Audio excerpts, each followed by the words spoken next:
Cavadeos présente.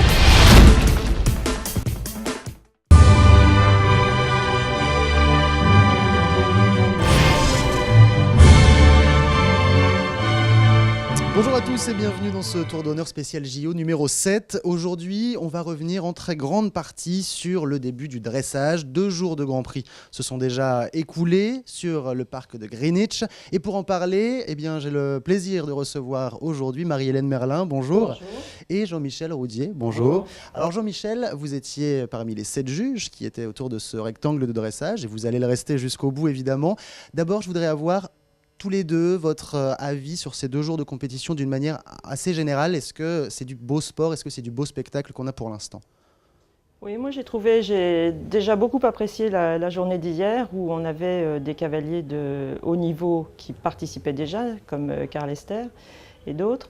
Et globalement, j'ai réellement trouvé une confirmation de l'élévation du niveau des couples à différents points de vue, au niveau de l'attitude des chevaux, au niveau de la discrétion des cavaliers, des choses auxquelles le public peut être sensible.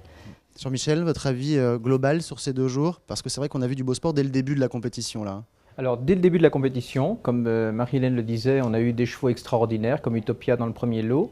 Et ce qui est extraordinaire pour nous, parce que c'était encore plus difficile à juger, puisqu'il fallait absolument juger dans l'absolu, quel que soit ce qui se passait, il fallait mettre la note telle qu'elle arrivait, puisqu'on ne peut pas retenir ce qui a été fait d'un jour sur l'autre et que le classement global était important. Alors on va faire un point sur le classement, même si c'est un classement très provisoire pour l'instant, puisque le Grand Prix ne sert plus pour les médailles par équipe. Il faudra attendre le Grand Prix spécial mardi prochain. Mais pour l'instant, la Grande-Bretagne est en tête devant l'Allemagne et les Pays-Bas. Alors on s'attendait à voir ces 3 nations-là. La très bonne surprise que l'on a pour l'instant, c'est que Jessica Michel, la cavalière française, a rempli son objectif. Ça veut dire qu'elle s'est qualifiée pour le spécial. Alors avant de parler des équipes, on va évidemment parler de Jessica. Comment est-ce que vous, Jean-Michel, vous l'avez trouvé pour sa première participation olympique? Pour une première participation olympique extraordinaire. Alors, je me cache parce que dans les résultats, oui. J'ai été non pas le plus sévère, mais un des plus sévères pour elle. Et je dois dire que si Jessica avait perdu sa qualification à cause de moi, je me serais vraiment caché sous la table. Ceci dit, elle a montré une très très belle équitation. Il y a toute une partie qui est absolument extraordinaire dans le trot, etc. Il y a un passage qui est fabuleux. Il y a des pirouettes au galop qui sont d'une grande qualité. Il y a encore des petites défaillances, mais qui se sont nettement améliorées, dans ses piaffés par exemple. Il y a eu malheureusement cette petite faute, le départ au galop au lieu du passage, des petites choses comme ça sur lesquelles un petit peu plus sensible. D'ailleurs, je l'ai été pour d'autres chevaux qui faisaient des fautes. J'ai été toujours un petit peu plus sévère sur les chevaux qui faisaient des fautes. Mais bravo Jessica, c'est extraordinaire quand on pense qu'elle a fait son premier international en septembre dernier. C'est vrai que c'est une progression quand même assez fulgurante. Il n'y en a pas beaucoup qui sont là aujourd'hui et qui ont fait leur premier Grand Prix en septembre dernier. Marie-Hélène, cette faute, vous qui connaissez Jessica et le dressage, c'est dû à quoi d'après vous? C'est quoi? C'est la pression? C'est une faute qu'elle ne fait pas d'habitude? C'est une faute mineure. Ouais. Premièrement, ce n'est pas une faute d'équitation. Deuxièmement, ça ne relève absolument de rien d'un point de vue qualité ou technique. C'est une faute mineure, mais c'est une faute qui est arrivée au moment de la compétition. Oui. Et je ne pense pas que ce soit dû particulièrement à Jessica, parce que moi, ce que j'ai trouvé absolument fantastique, c'est que justement pour sa première participation, elle maintienne la qualité de son équitation, avec toujours ces transitions très fluides et cette souplesse. Enfin, c'était vraiment joli. Elle a gardé, malgré je pense qu'elle était un peu tendue quand même, et la jument avait l'air un petit peu plus tendue quand même que d'habitude. Elle a maintenu cette qualité et ça, c'était fantastique. Et heureusement qu'elle est au Grand Prix spécial, parce qu'elle sera sûrement plus à l'aise sur le Grand Prix spécial. Mais en sortie de Et moi piste. aussi. Attention à vous, vous avez l'œil, Jean-Michel. Mais ça veut dire quoi? Pour les gens qui nous regardent et qui ne connaissent pas encore très bien le dressage, parfois, les juges ont parfois tendance à noter mieux leurs représentants. Vous, finalement, Jessica, vous avez un peu plus sévère que d'autres. Est-ce que vous vous dites, bon, c'est la française, attention, moi je suis français, je vais pas, il y a des fautes, on va sanctionner plus durement? Je pense qu'aujourd'hui, quand on regarde certains résultats, j'ai été vraiment plus sévère sur les chevaux qui faisaient des fautes. Oui. Et les chevaux sur lesquels je suis plus bas que les autres juges sont les chevaux qui ont fait des fautes. Et à l'inverse, ceux qui ont eu des qualités, peut-être avec un petit peu moins d'impulsion, des choses comme ça, mais avec plus de fluidité et sans faute, j'ai été plus généreux. Ça a été un de mes critères. Chacun a sa sensibilité comme juge, celle-ci est la mienne. Alors par rapport à ces résultats, pour l'instant on le rappelle, la Grande-Bretagne devant son public, c'était la folie dans le stade, tout le monde était debout, l'Allemagne derrière, pas loin derrière, les Pays-Bas eux qui sont un peu plus loin. Finalement, on va rester dans ce match-là d'après vous deux, Grande-Bretagne, Allemagne? J'ai l'impression, parce que les Pays-Bas sont effectivement un petit peu trop loin pour espérer remonter, et on a vu que leurs chevaux ne peuvent pas réellement aller au-delà. Les 3 cavaliers ont monté au mieux certainement de ce qu'ils peuvent faire.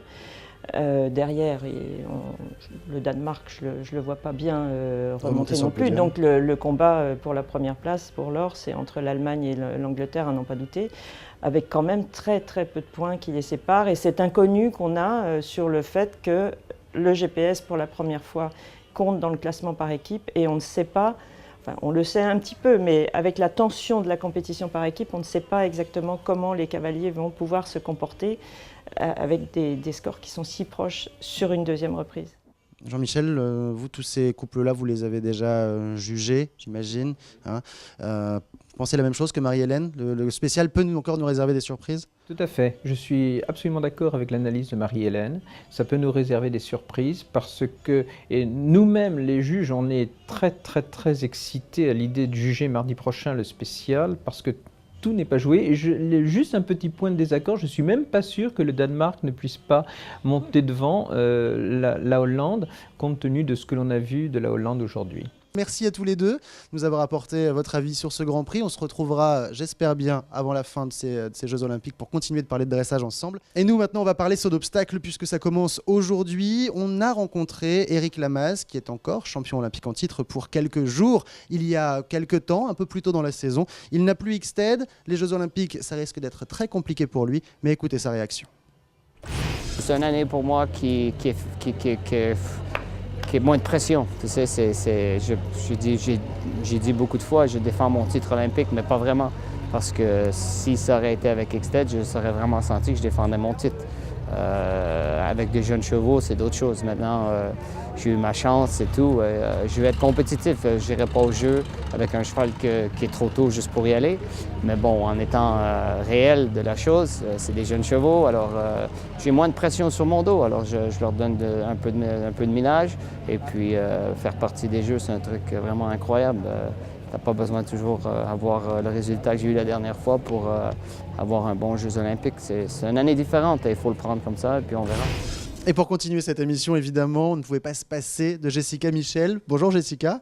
Bonjour Mehdi. Alors, après ce passage en Grand Prix, d'abord, est-ce que ça va mieux? Parce que ça y est, tu es dans le spécial. Ça fait plaisir de le voir écrit en fait, parce que tant que c'était pas écrit qualified à côté de mon nom, le nom de la jument, je me disais toujours c'est pas sûr. Pendant longtemps c'était même pas sûr du tout. Et puis finalement on a quand même eu un peu de chance, il en faut toujours dans les compétitions, donc je suis ravie. Bon, alors en sortie de reprise, tu as déclaré, tu étais déçu, Rivera était à 100%, tu disais que pas toi. Est-ce qu'avec un peu plus de recul, tu analyses les choses différemment? Alors en fait, en sortie de piste, forcément, j'ai demandé rapidement ma note parce que moi, je n'en sais rien. J'étais assez déçue d'avoir fait une grosse faute parce que des petits réglages, il y en a toujours à faire. Mais la grosse faute du départ au passage à partir du pas rassemblé, faire une foulée de galop, c'est une grosse faute qui me faisait perdre beaucoup de points. C'est un coef 1, mais qui compte autant que la ligne des 2 temps ou même qu'un passage ou qu'un piafé. Donc j'étais assez déçue de ça, c'est pas le jour où il faut perdre tant de points que ça. Donc on m'a donné ma note, 70,4. C'était pas tout à fait dans l'objectif que j'espérais. Alors mon objectif c'était entre 71 et 73 parce que c'était dans les points dans lesquels je pouvais tourner ces derniers temps. Donc j'étais déçue par rapport à cette note-là parce que on pensait que pour aller rentrer dans le spécial, il faudrait dépasser les 71, voire même peut-être rapprocher les 72, en tout cas dépasser les 71.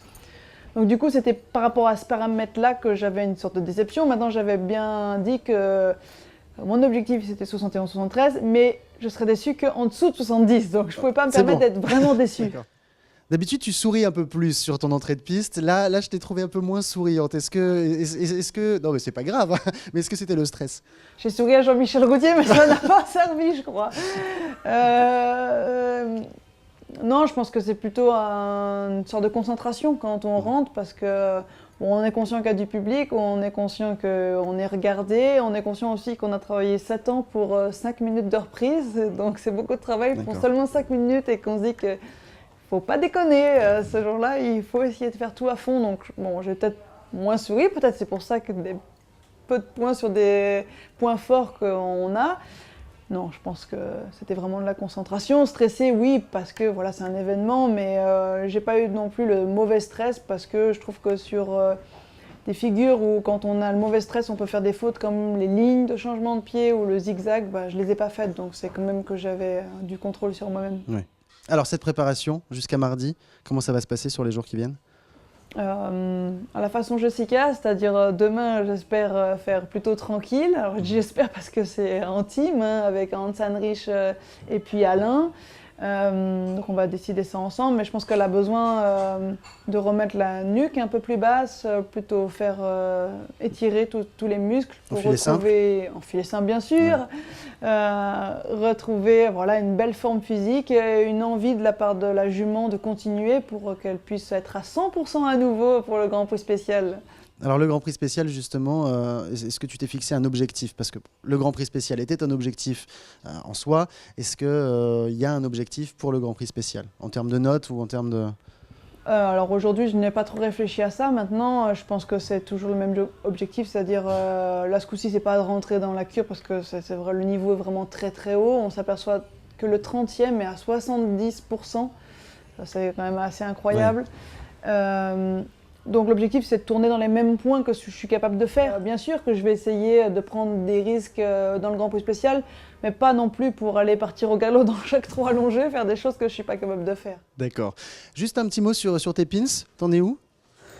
Bah, aujourd'hui, je ne me suis pas trop concentrée sur mes échanges. Bon, ça va, t'as 3 jours pour le faire encore. J'ai eu un cadeau d'Anne-Sophie Delattre, le pins de Londres, version dressage. Ça, je suis assez contente. Anne-Sophie Delattre qui est...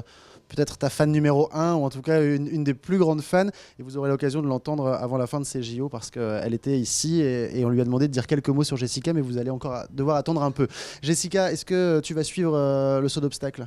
Bien sûr, oui. Déjà on a une super équipe, ils ont l'air d'être assez en forme, et puis c'est la France. Bon, alors justement, le saut d'obstacle, ça démarre, et hier il y avait la warm-up. Henk Noren a donc fait sa sélection définitive, et il a choisi de laisser Roger-Yves Bost et Nipondel en réserviste, et donc l'équipe sera composée de Kevin Stott, Pénélope Leprévost, Simon Delestre et Olivier Guillon. Jessica, nous on se retrouve avant la fin des Jeux, hein, parce que c'est pas fini. Bah, j'espère que tu vas me demander de venir encore une fois. Avec grand plaisir, c'est toujours un plaisir. Merci beaucoup en tout cas. Et puis, une caresse à Rivera, comme disent tous tes fans. Hein, je pense que ça leur fera plaisir.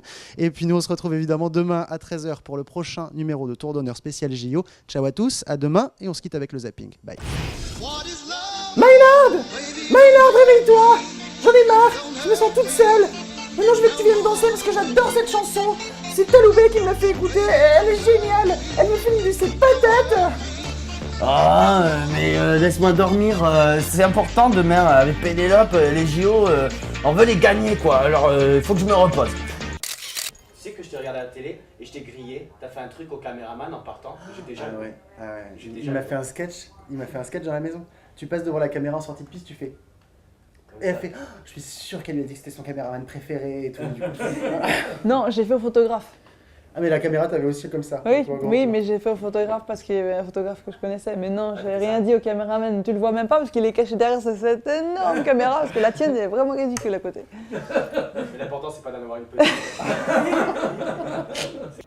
Ah mais tu sais pas faire la fête. Tu sais quoi? Tu me négliges. Et si ça continue, je vais partir avec Napoli. Quoi? Tu vas partir avec Napoli? Si tu pars avec Napoli, je te mets un nippon